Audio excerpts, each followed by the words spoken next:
अजमल साहब, बेकल साहब, राज इलाहाबादी, ये सब शायर थे। और ऐसे शायर नहीं थे कि खुद पढ़े भाग लें। अजमल साहब, बेकल साहब को बुढ़ापे तक मैंने देखा है। राज साहब को बेचारे ईशा के बाद जलसा शुरू होता था, आकर बैठ जाते थे। जलसा जब तक खत्म नहीं होता तब तक बैठे रहते थे। बेशक बेशक। जिस वक्त 100 की नोट चली थी, हमारा बचपना था, 100 की नोट बड़ी अहमियत की हामिल थी। उस वक्त हमारे असातिज़ा की तनख्वाह 100 रुपया नहीं थी, बाद असातिज़ा की उस वक्त। जी जी। और 100 की नोट की बड़ी वैल्यूएशन थी।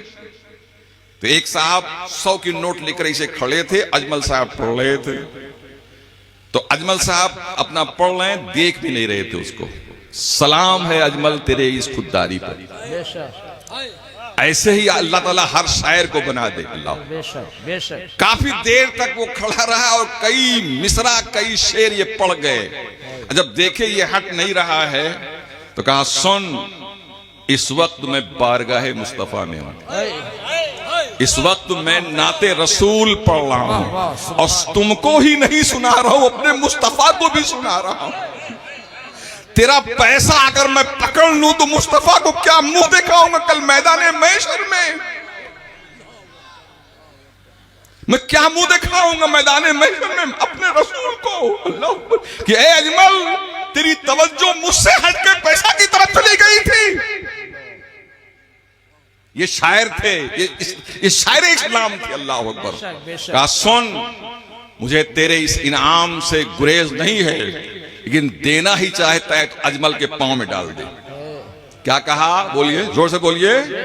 अजमल के बोलो पांव में डाल दे।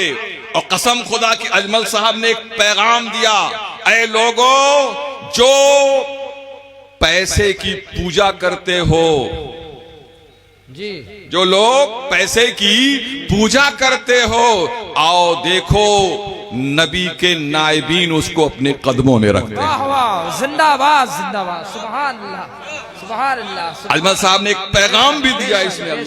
वाह वाह। लोगों, तुम जिसकी पूजा करते हो वहां गुलामे मुस्तफा के पांव में वो चीज होती है। अल्लाह